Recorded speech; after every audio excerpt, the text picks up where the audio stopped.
All right. Hello, everyone. Thank you all so much for joining us.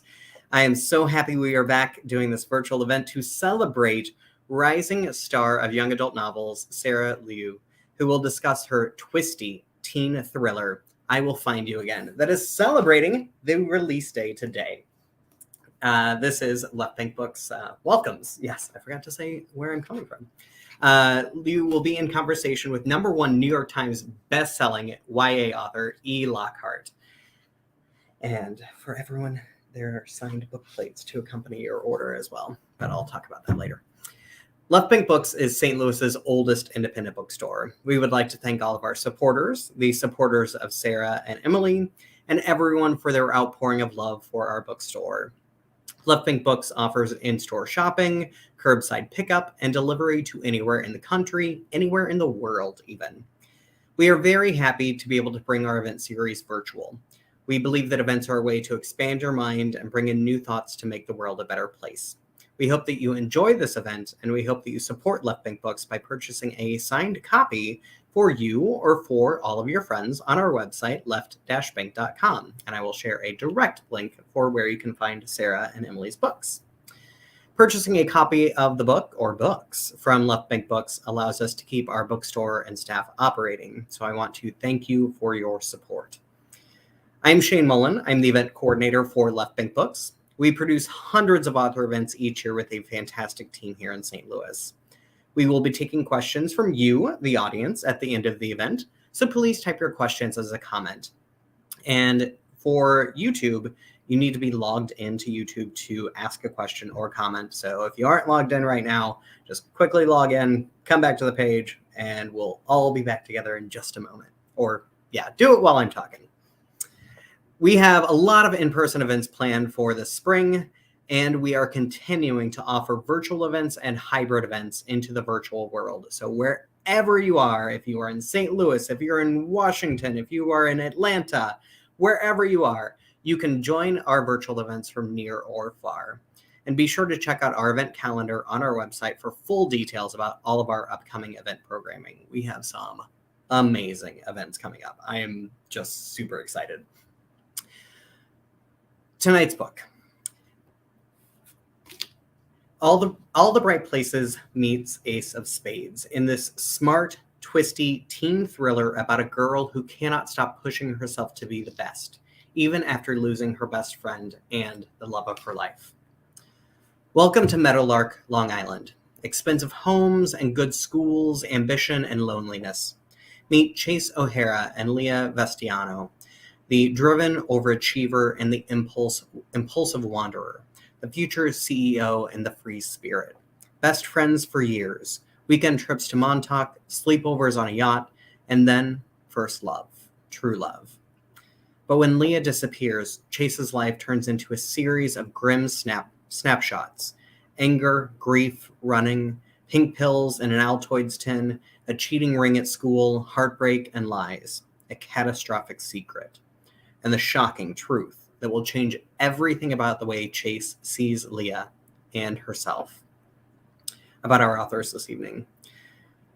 E. Lockhart is the author of the New York Times bestselling novels We Were Liars and Genuine Fraud, as well as Again, Again.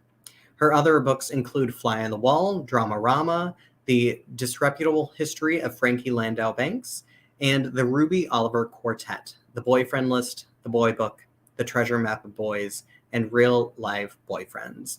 Emily lives in Brooklyn, New York, and you can visit her online at emilylockhart.com and follow at @elockhart on Twitter. And Sarah Liu. Sarah grew up outside of Atlanta, Georgia, and graduated from the University of Pennsylvania. She loves a good hike and can often be found with a paintbrush in one hand and a cup of milky tea in the other. Sarah is the author of The Best Lies and I Will Find You Again. You can visit her at sarahliu.com. And now, without further ado, I am so happy and proud to welcome our guests for the evening, Sarah Liu and E. Lockhart for Left Bank Books. If you would all please help me in giving them a wonderful, warm round of applause. Hello! Hi, everyone. Thank you so much, Shane, and thank you so much, Emily. This is such a pleasure. Oh, I'm super glad to be here. And thank you for the page turny read. I had a wonderful and miserable couple of days in this dark, dark world that you've created. Do you want to give us? I mean, Shane already gave us like sort of the back copy of the book, but what do you want to like? Just give us like how you would describe it, to a friend. What's your book about? Yeah, so the book is about these two girls, Chase and Leah, who are childhood best friends and they fall in love. And then they have this sort of traumatic and terrible breakup. And Chase still really misses Leah and thinks of her and is in love with her. And when Leah disappears, she is, sort of thrown completely for a loop and spends most of the book sort of retracing the last few weeks of Leah's life, trying to figure out what had happened. And when she does that, she kind of uncovers a twist that changes the way she thinks about herself, the way she thinks about Leah, and their whole entire relationship. So that's kind of my little spiel. Yeah, yeah. Well, one thing that I hope it's not too spoilery in this is that there is, so it's this like, you know, very elite community and a high school that is extremely, extremely competitive. And there are some things going on at the high school that are There's a cheating ring. I think we can say that. yes, I think I think that's we can say okay. that. Yeah. Yeah. So there's a cheating ring, and various characters that we get close to are a part of this cheating ring, one way or another. And it was so like the deeper you got into the cheating ring, the more I was like, wow, like Leo really like architected this thing and knows exactly how it might work on like all the nitty gritty levels. And I was very interested in like how you went about constructing this ring, or whether you had, was there a news story, or was there, I don't know, nefarious things going on in your high school, or like how did you come up with this thing? Yeah, so I was inspired. The cheating ring was inspired by sort of a few things, a little bit about my high school, but not that extreme. And then also the Stuyvesant scandal, which I'm sure because you're in the New York area, you No, heard. I Oh, don't so this happened know. a few years ago, but they were basically cheating on their, I can't remember what the name of the test was, but it's this New Wait, can York we pause State. for a quick second? For those of Yeah. you who don't live in New York City, Stuyvesant Oh, yeah. is a you have to apply to go to New York City public high schools. It's a totally weird thing. And basically, the school that you need the highest test scores to get into is Stuyvesant. So it is Yeah. the absolute best test taking kiddos of New York City public schools. Anyway, okay, Yeah. Sarah, go on. Yeah, no, thank you for that context. I used to live in New York, so like it feels very natural to me to be like, oh yeah, Stuyvesant.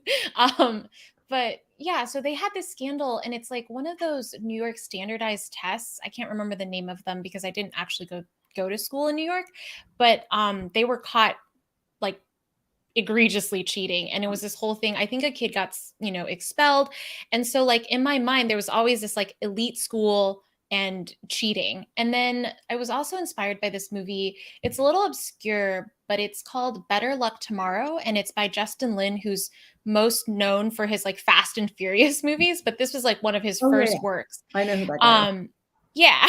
And so it's literally about like this group of Asian kids who run this cheating ring. And so I was kind of thinking a lot about that, and just this sort of feeling that Chase has, which is that the system is deeply unfair. And so it's like okay to cheat, that's kind of in the book where she and other characters talk about that too. Yeah. Right. They see themselves Like they're as kind of rebels. righting a wrong. Yeah, like they're almost righting a wrong. Like the system is so unfair. Like the colleges are always looking for them to be these perfect students who have perfect lives and perfect extracurriculars and all of that pressure to in order to get into like Chase's dream school, which is Stanford. And so it feels kind of so deeply unfair that they're just like, we're just, I mean, it's kind of the justification that you tell yourself to do something bad, right? it's not Right. it's not totally logical or even anywhere close to ethical, but I think it's what they think as they're doing it in order to justify it. Well, I found that part of it really compelling because what they can't do is see any other game to play, right? Yeah. They're thinking, how can we cheat at this game that has us like, you know, running ourselves absolutely ragged and never being good enough. So how can we cheat it and rebel against it that way? Yeah. But it never occurs to them to go to state school if they want to go to college, or Yeah. to shift their aspirations, or to think about art school or social emotional learning being as valuable as other kinds of learning. Or, I mean, there are many ways you could paradigm shift. You could paradigm shift and still go to college, right? Or you could opt out of going to college and do something totally different that would be nurturing to your spirit or your Yep. soul or whatever. And I say this as a person who totally went to all the college, but I, you know, Don't you have a PhD? yeah, I went to Yeah. extra college, but uh, but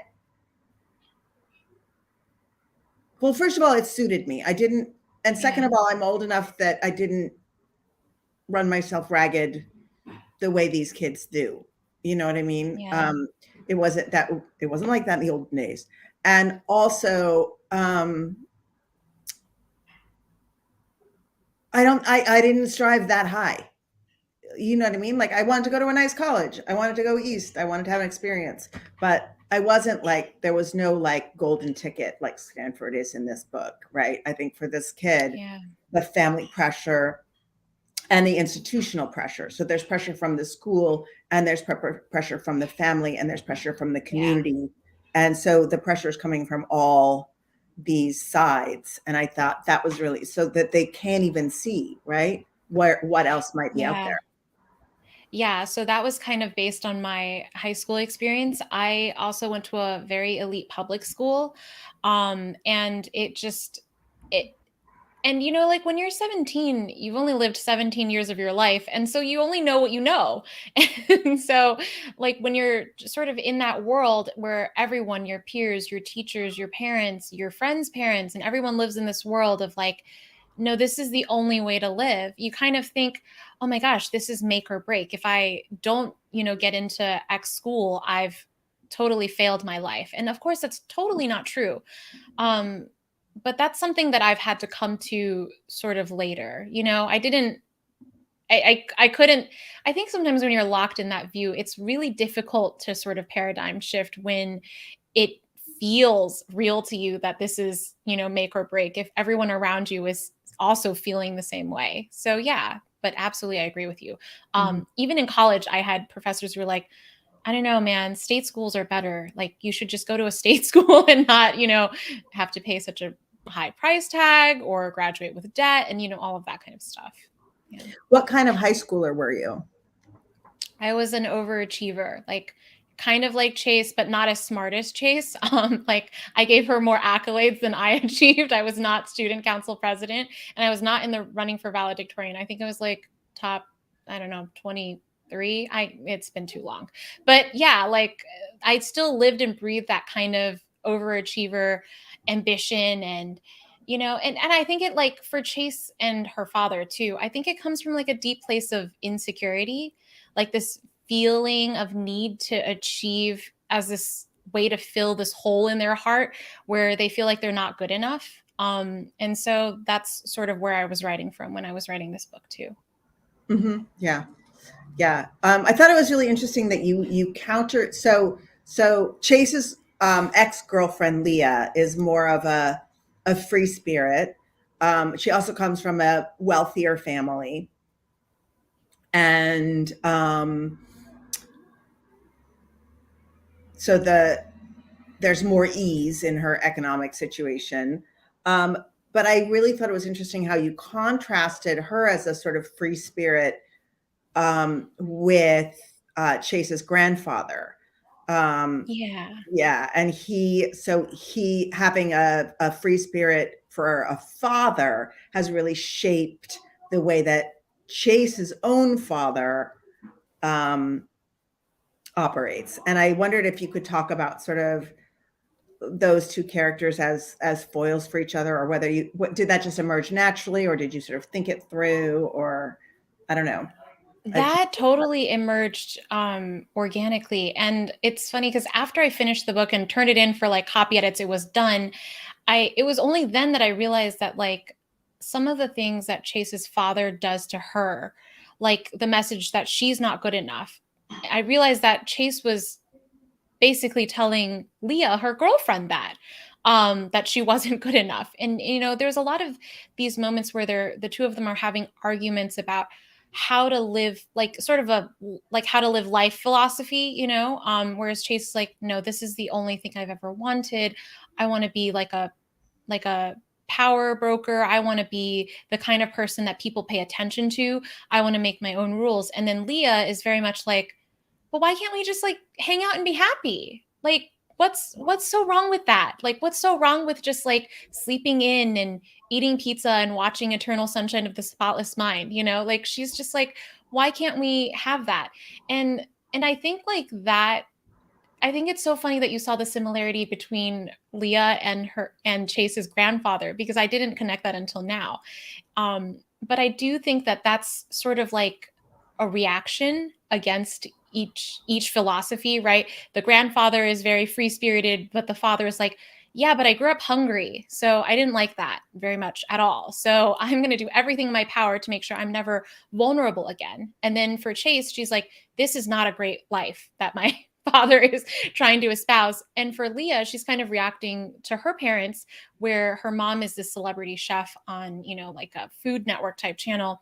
And she's like working all the time and thinking about ways to like showcase her life and sell her lifestyle, her me and my daughter going to Korea and, making kimchi at the kimchi museum and, like that kind of thing.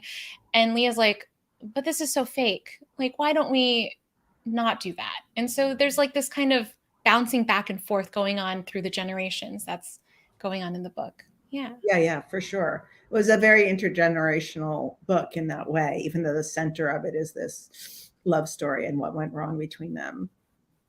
I thought it was also interesting, though, that Leah's mother, the one who's the celebrity chef, she loves what she does. Like Leah sees it as fake, but she's really into it and she's really good at it.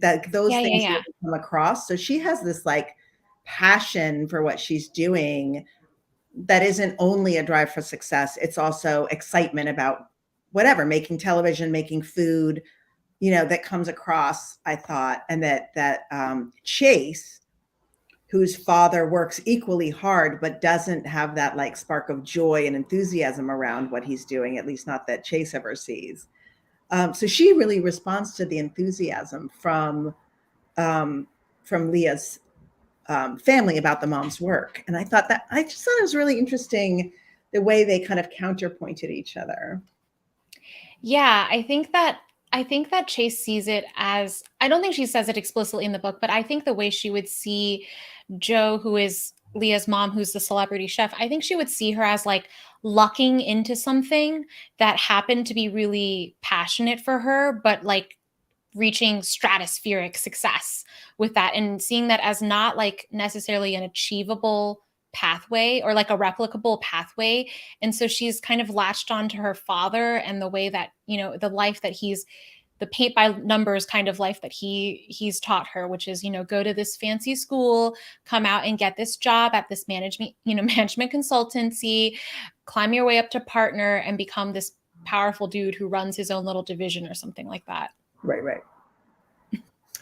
What's your relationship with that world of like food TV? Are you a fan of it or not so much? I love food TV. I don't watch it as much as I want to, but yeah, like the Great British Bake Off. I was obsessed with Chopped, and I grew like when I was a kid, I remember watching the reruns of Iron Chef, like the original Iron Chef, the Japanese version, and just being like enthralled. Like I'd watch it and I'd be like, what weird ingredient are they bringing in?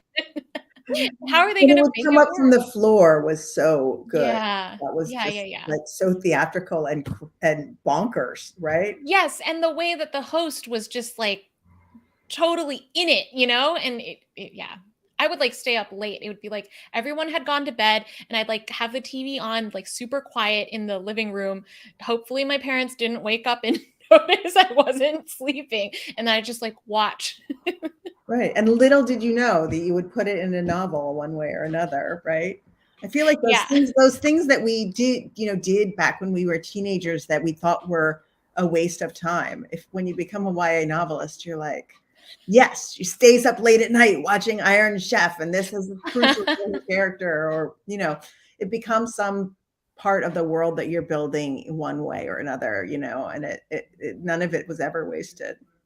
Do you ever feel like you're kind of doing that with life sometimes where you're collecting experiences a little bit? Like we're like, oh, this thing that happened to me, it's kind of good for, or keep it in my, in the back of my mind and maybe I'll use it later for something. Yes. And I often say at a dinner party, can I borrow that? Like if someone tells a good story, I'm like, can I borrow that? And they were like, sometimes they're like, no. Really? Yeah, but I feel like, I wouldn't say it to somebody I didn't know well. Yeah. But yeah, but most of the time they're like, sure, take it, do whatever, because the little meannesses that people do to each other or like humiliations, like you don't want them to feel generic, right? The more like those ones that come from an actual story are always like so much more cringy and better than anything I can pick up from, my imagination will default to something much more generic than real life. I actually think the more specific you go, the more universal it is. Or like the more like relatable it is, the more narrow you go in a lot of ways. Yeah. Yeah. Okay, I had other questions. Okay, so this book is very solidly, I would say it's two things genre-wise. It's a story, it's a problem novel, really about mental health and what happens in this breakup, and the mystery that results is very much tied to the mental health of both the characters who were in the relationship. But it's also a thriller and a mystery at the same time. It's also a queer love story, so maybe that's a third genre. How did you I get asked a lot about like the trend for YA thrillers and that sort of, a lot of the books that are on the bestseller list right now are thrillers. And it's also really just emerged much more as a genre that's part of YA. It always has been, but there are many more now, and we're all kind of talking to each other a little bit through our books, I think. Yeah. So I wondered if you thought of it as a thriller first, or whether you thought of it in another way first, and then it became a thriller. Kind of, how did you think about it in terms of genre? I thought of it as a thriller first. My first novel was also a thriller, and so I felt a little bit like I needed to write. I don't know if you can relate to this probably as well, where you do one thing and you're like, oh, I should probably keep doing that thing. And so I thought of it as a thriller first, and the twist took me a long time just thinking about it until suddenly it just hits. And so there is a twist in the book. Hopefully you won't see it, but if I've done my job correctly. But good. But I thought of a lot of the sort of things that I wanted to write about and how I could kind of package it into a thriller. If that makes sense. So I was thinking a lot about sort of some personal things that I had gone through. I've struggled with depression and anxiety for a long time. I've spent some time in the psychiatric hospital.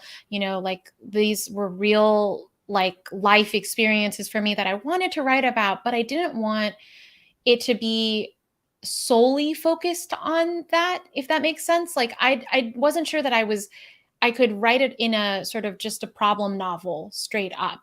And so I sort of thought, well, if I package it as a thriller, I can kind of go back and forth between the past and present. And then it would feel a little bit more like there's breathing space between some of the heavier stuff that's going on. and then some of the things that are sort of a mystery that gives you a little bit of a break from some of the heavier stuff that's going on. So that's how I sort of thought of it. But of course, it's like, you know, kind of looking back, right? I don't know exactly how I did it. Sometimes at the end, I'm just like, well, we made another novel. So Yeah, sometimes you feel like you don't know exactly what you made. You just made it the best you could, and here it is. And yeah. sometimes they put it has a thriller jacket. I feel like this is and a Yeah. title, right? For sure. Yeah. It feels like that. But I also think, I think people stereotype YA as like, oh, it's either, sexy vampires sparkling in the moonlight, or it's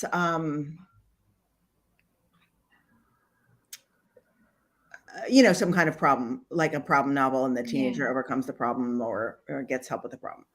And I think both of those are such unnuanced ideas about what's actually in these books. And I think, there's some readers who will not pick up a book that is first and foremost a problem novel. They want a thriller. And if the thriller is deep and opens up about true emotional experiences, then all the better, you know what I mean? But they're not going to pick up and say, like, now I will read about emotions.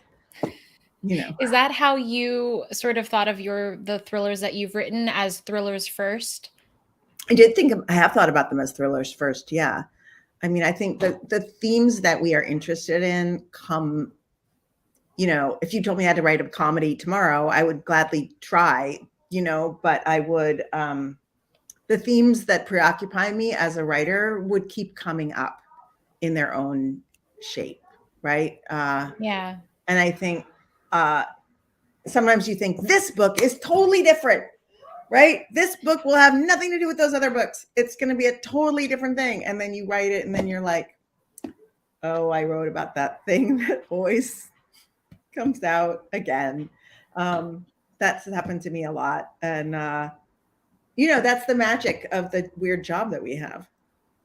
Yeah, I love all of your books, and I love that you're talking about sort of like the process of how some themes keep coming for you, because I feel like every time you wrote a book, it like spoke to some part of me. Because I read Frankie first in college. It was actually like a sign, because I got to be in this class like writing for YA. And so every week we would read, like we were assigned like a book, and that's how I discovered you first.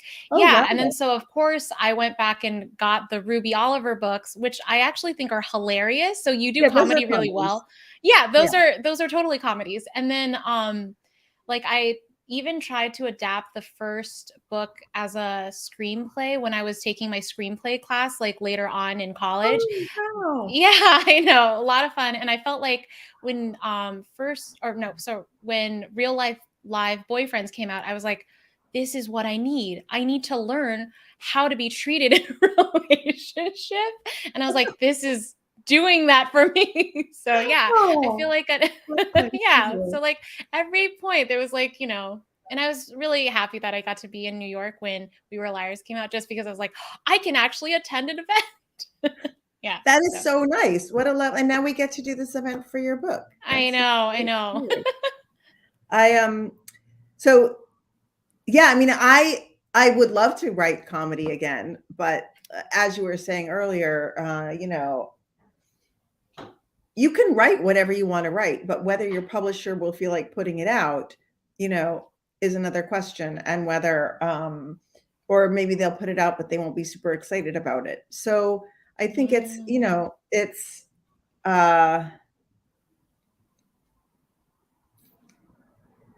building a career is something that I've never been like super awesome at. Like I keep changing directions. I'm like, now I write a superhero comic, and everyone's like, this is not the best follow-up to We Were Liars. We just have to tell you, because it's not the same show. I wanted to do it because it was interesting and it was a fun thing to do. But I think that it's very hard to like predict what the market is going to want. It's very hard to predict what is going to be successful and what isn't. And so here you are, long before your book comes out, starting your next project.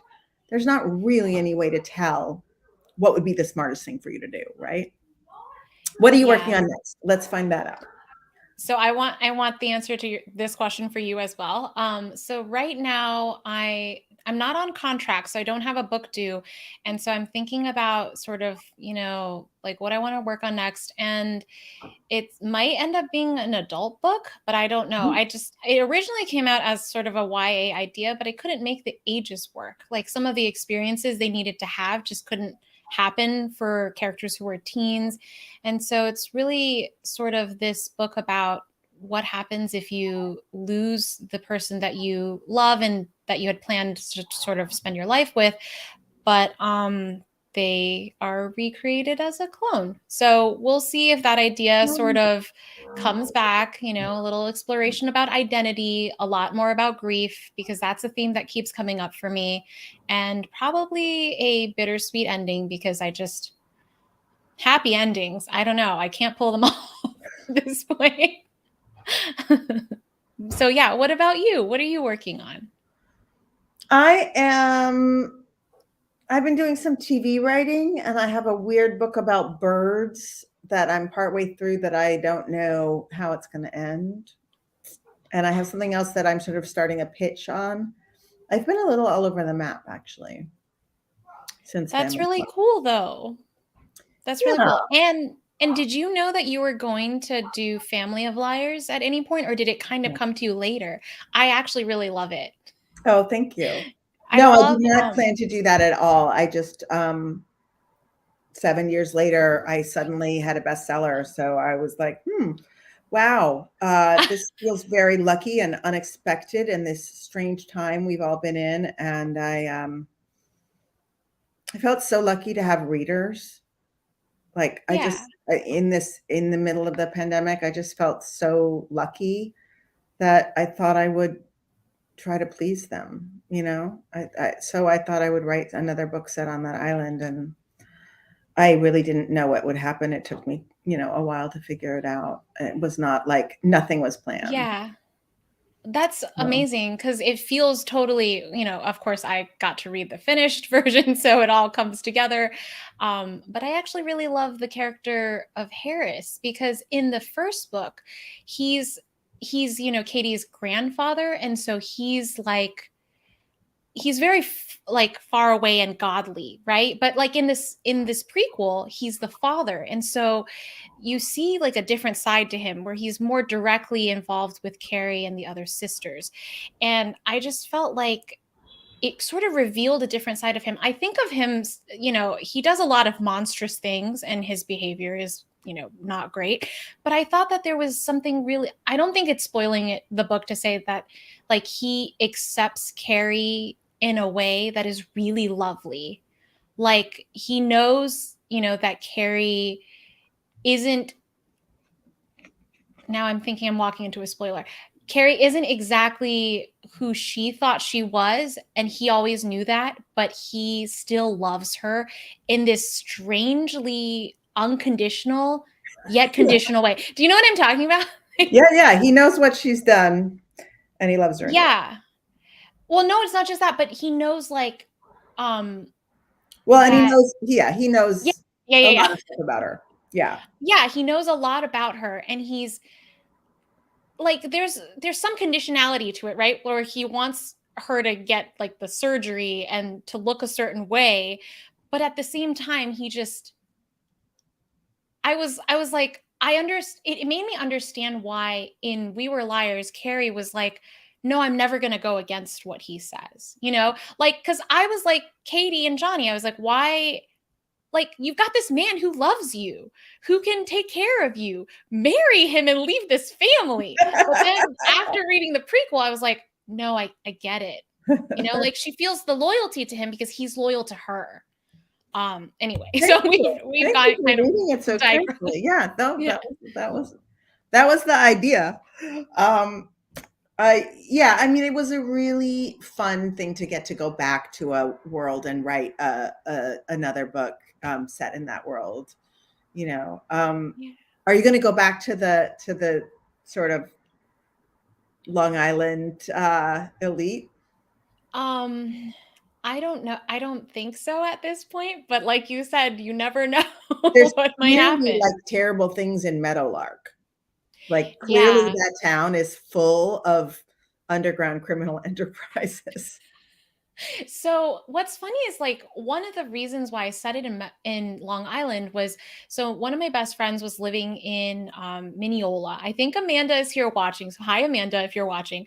And she was living in Mineola and commuting to New York City, and like she would tell me things like Long Island is such a trip. Like I'm walking and the sidewalk just disappears. It's just like there's no like transition. It's just this is the nice area and that's where the sidewalk ends. And there's the bad part of town and there's just No, it's abrupt. Yeah, like it feels like one step is in one world and the other step is another and they're right up against each other. And so I think that's very Long Island. There's all these little hamlets and like little carved out spaces, and I kind of based Meadowlark on Garden City, which is I think like a 4 square mile area that has like 2 or 3 golf courses. Just like wow. wild. Just like I think I'm probably wrong on the 4 square miles, but a very small area that just yeah. And then if you go to their high school website and look at the kind of pictures of graduation, it's very white for Long Island, which is part of Queens and is theoretically, as an aggregate, very diverse. So I was kind of like inspired by that a little bit. New York is Mhm. such an interesting place. Yeah. Well, that sort of segues into a question I had about Chase and her identity as an Asian woman of mixed background. I Yeah. thought that was really. I was trying to think. My kiddos definitely have friends who identify that way, and whose parentage is mixed from different kinds of Asian backgrounds. Um, it, but I couldn't think of a book that where I had seen that, at least not one that comes to mind right away. So I was kind of interested in like why you chose that identity for Chase Yeah. and how you think it affects, who she is as a human. Yeah, that was a very deliberate choice that I made. So growing up, I'm Chinese American, and so I had always identified with the sort of cultural markers of what that was. You know, the food, the language, the history, and that kind of thing. And my parents are immigrants, so like I identified with that specific kind of immigrant story as well. But when I went to college and I started taking like Asian American history and literature and those kind of classes that just were never subjects I could access before, it's made me think of like being Asian in this country as like a political identity.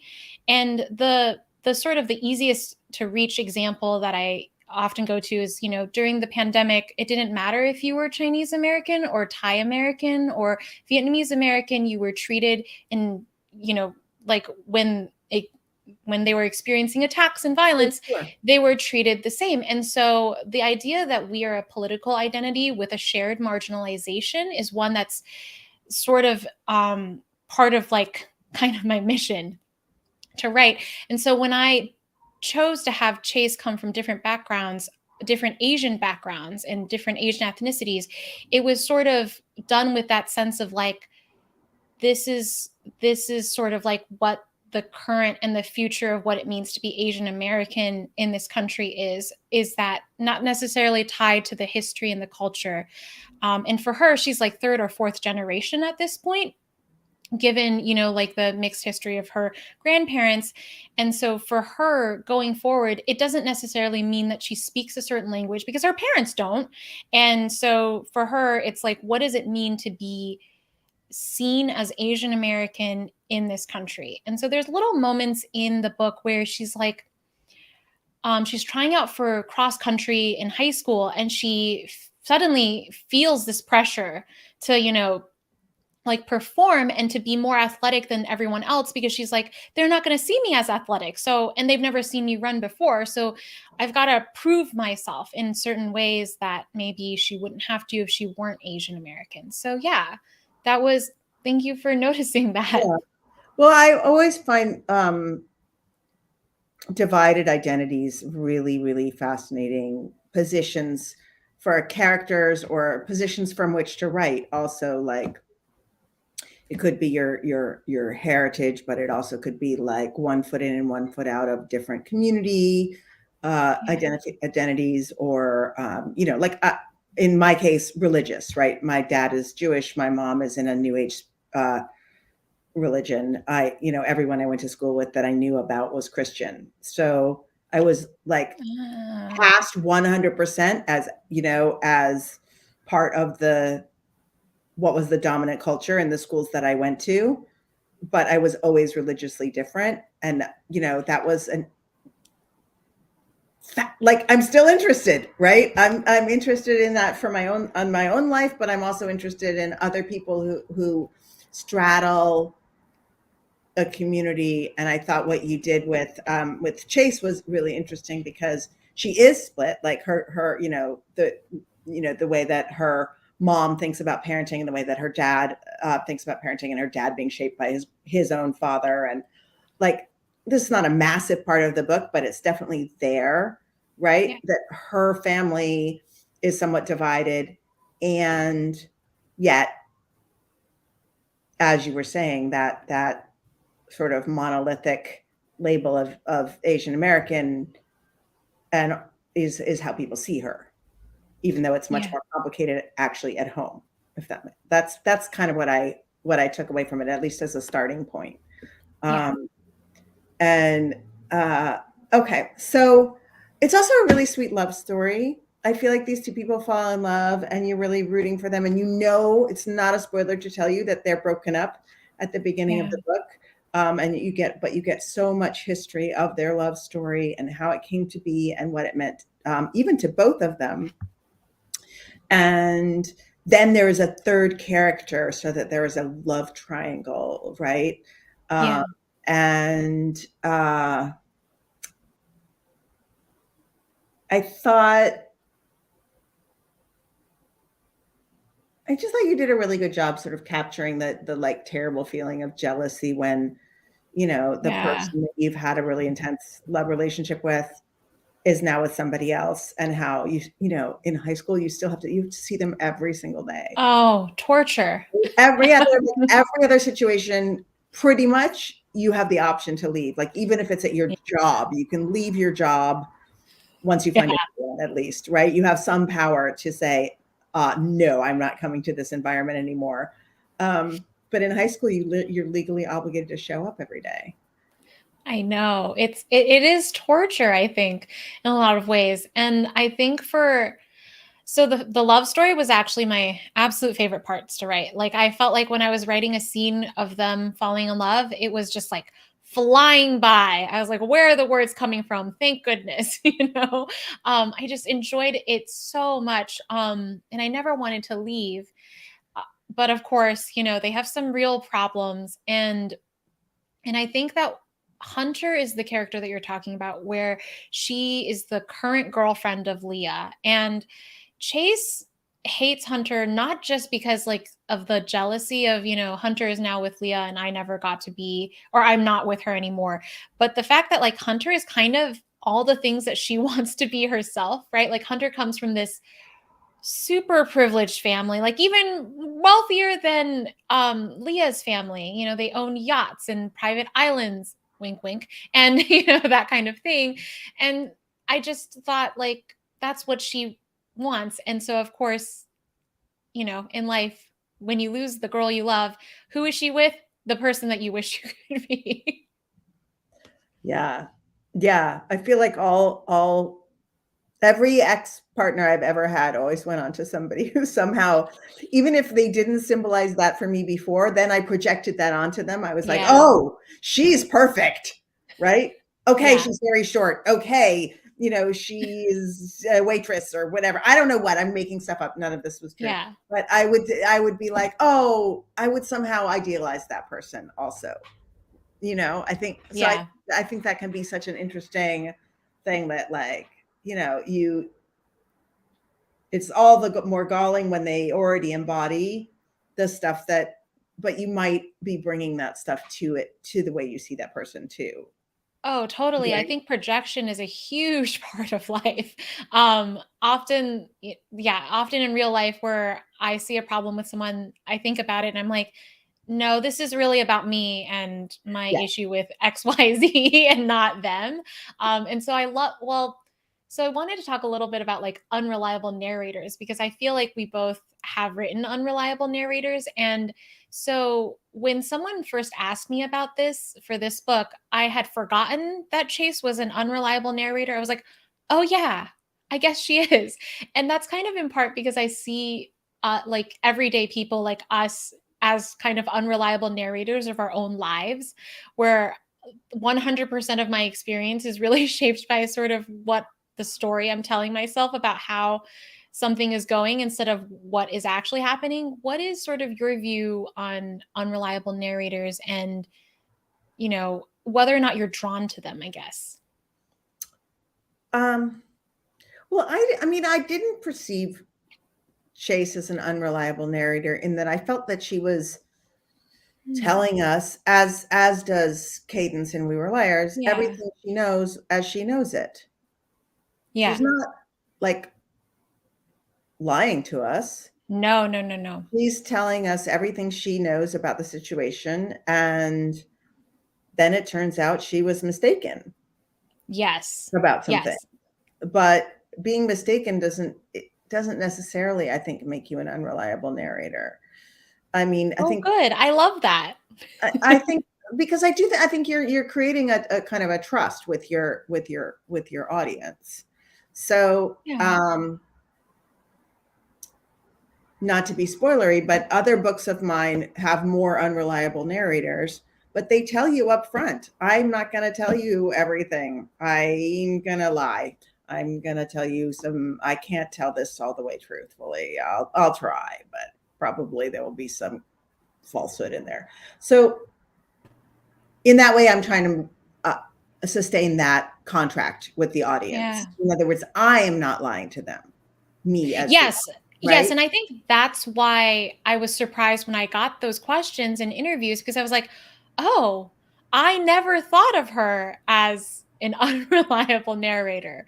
Like cuz like when I'm in it, I am with Chase the whole time. I'm Yeah, very locked into her perspective and I just see the story unfold as she sees it unfold. So, I love that and right. I will totally steal that All when I answer right. questions in the future. Shane is back with, and we can answer Hi, Shane. Hi. your questions. So if you have questions about I Will Find You Again or Sarah's other book, The Best Lies, or anything else you want to know, you can.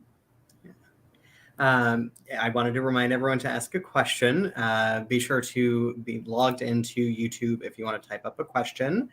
And another reminder that I just shared the link for the event again, which has all of Sarah's books and most of Emily's books listed as available for sale on our website. So if you want to order a copy, which I highly advise doing. And today is also, if you're watching live, it is 314 Day, which is Pi Day Hi, in day. some places, but St. Louis's zip code or area code is 314, so it's a big deal around here. And we have our Left Bank Books logo T-shirt that is available for sale. I forget what the uh, code is, but I think it's on the front page of the website. So add that to your order, get some books, add a great T-shirt on there as well. And now we're going to have my chaotic question because I loved that conversation and had Oh, good. so many additional questions and I didn't have anything to write them down on. So prepare for my chaotic questions. Um, I wanted to ask both of you. So you talked about multi-genre novels, and every book that I have found myself loving in the past couple of months has been un like uncategorizable. Like I could almost put it anywhere in the store. We're talking queer novels that are also mysteries that are like romance and sexy and have like this going on, that going on, and like a lot of them have multi perspectives too.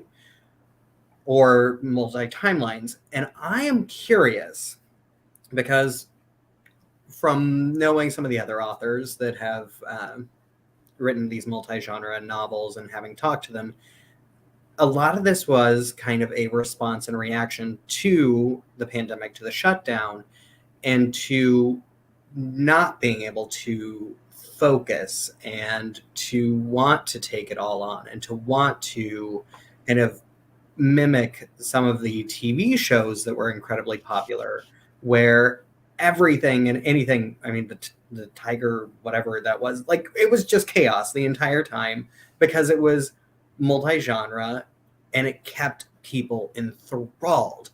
And that's what these novels are doing for me right now. So, chaotic question of, do you think that multi-genre novels are having a real renaissance as a response to the pandemic and where people's minds were taking them? I'm not sure if that's the case. I definitely think that my book fits into multiple genres, but in my opinion, as the writer who's not good at marketing or, like selling a book, I'm like, this makes it so hard to categorize, right? Like I'm sure Emily will jump in with her thoughts, but I am kind of like struggling because I'm like, there's a love story, it's queer, there's a mystery, it's about overachievers, it's about depression, but then you're like, that's too many things.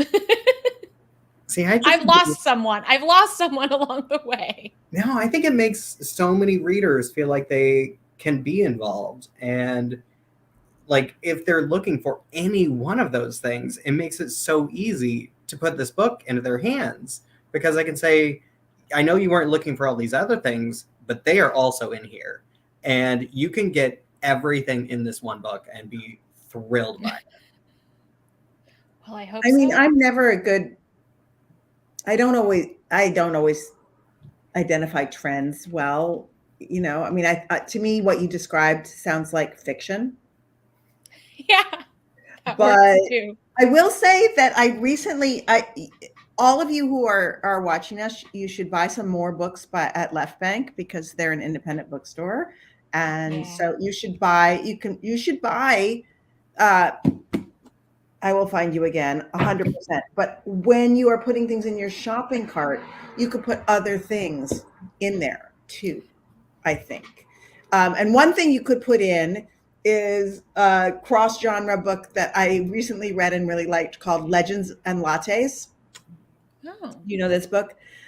It's basically, what if you opened a really cute little coffee shop and you needed like a team of friends to help you, and you fell in love with one of your coffee shop helpers, and there were some small obstacles, but basically it was cozy coffee shop time.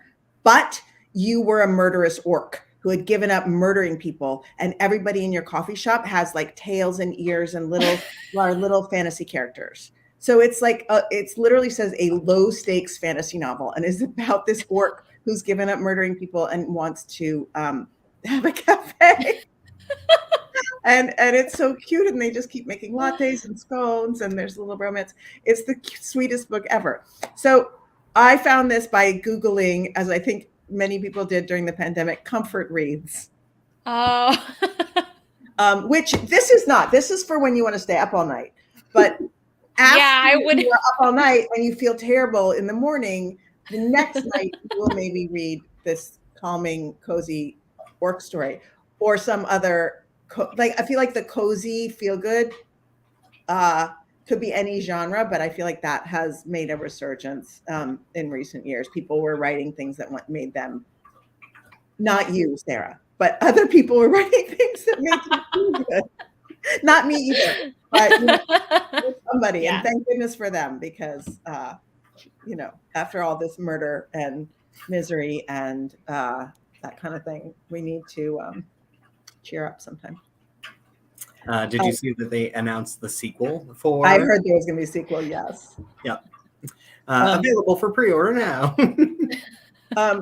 But Sarah, in this let's call it a thriller genre. In the thriller genre, is there something that you recommend that people should also buy from Left Bank?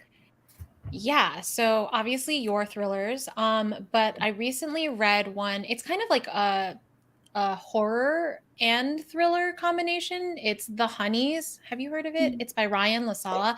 I loved I like that I a don't lot. actually generally like horror. I get too easily scared and spooked. But that book was like, man, chef's kiss. Very good. I did not see the end coming. I didn't, I couldn't predict it, and it was just so well done. And it's also a meditation on grief, so I guess I'm a little bit drawn to that. But it's much lighter than my book. So yeah, No, it sounds. I think it's a good companion, though, right? I mean, if yeah, people like one, they will like the other.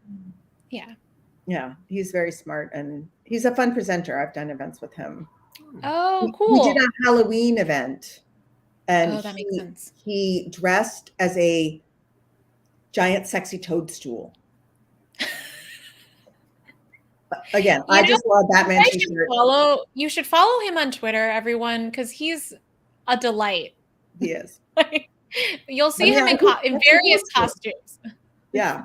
Yeah. You can look back in his feed and see it for sure. And it was so good. Like it involved a hat, like a toadstool, but also white and a corset. And I don't know. Yeah. Sarah, for those of us that scare super duper easily, what level of scary is this? I don't think it's like jump out at you monster scary, but there's like slight moments of maybe body horror. Is that accurate, Emily? Would you say that's Yes, I would say that. Yeah. Yeah. It's like But these beekeeping yeah. girls at summer camp, but like with a sort of very dark edge to it. But they're not mean to the main character, Mars. They're like kind of his allies in a lot of ways. But yeah. Also, I highly recommend the audiobook because it's like the production is really great. Like they do like echoey voices when there's, like it feels like a full immersive experience. So Yeah, I could read the most twisted, dark mysteries, but as soon as it like involves supernatural or like paranormal or anything like that gets it into like put into the horror category, I'm like, I don't know about this. No, thank you. Yeah. I can't even watch Last of Us like that. Oh no, me neither. I do recommend the standalone watchable episode. I think it's like number 3, the one that's like the 2. Yeah, that one is. I cried so much. I made it through the first 4 episodes, and that's a lot. I know. I'm so proud of myself. Well done. It's a lot. I can't watch it at night, so I have to watch it during the day or like early afternoon or something. But yeah, if anyone is scared of that stuff and doesn't want to watch it, I still recommend episode 3. Correct. I think it can be watched totally by itself and as a complete story. Speaking of people that we've met, we did an event with Nick Offerman, who is an absolute gem of a human being. Like he is as nice, probably even nicer than you think he is. Like, yeah. That's amazing. Oh, that's nice to hear. All right. We still don't have any audience questions. I know there are people watching, but maybe they're just as entertained as I was watching, to where I'm like, think of questions. And then I was like, I have so many things going through my head that I'm just so excited about. But, to be fair to them, the book came out today, so I suspect they haven't read it yet. So, yeah. Well, you should read it. You will love it. It is a real page turner. It's so nice to get to chat with you, Sarah. Same. It's been a huge honor. I'm so happy we got to do this and that I got to meet you. Oh, I'm totally glad too. It's a beautiful book. It's very touching. It's like, real like fast read, very emotional. I thought it was great. Thank you so much. Yeah. So thank you, Shane. Thank you. Thank you, Shane. And Left Bank Books. Please click all the pre-order or the order links, guys. I want to also thank everyone watching tonight. Thank you so much for being here, for helping us celebrate Sarah's book, for I'm certain being as entertained as I was to watch these people fan out about each other, it was so lovely, lovely to be a part of this conversation. And thank you, both of you, and all of you watching. So, Yeah, a pleasure.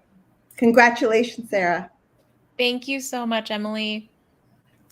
all right. Well, everyone else, have a fantastic rest of your evening, and we will see you again soon. Be sure to check out our event calendar. We have a lot more virtual events and some in-person events that are going into the virtual world as a hybrid event. So check out our event calendar at left-bank.com. All right. Have a good night, everyone. Bye. Bye.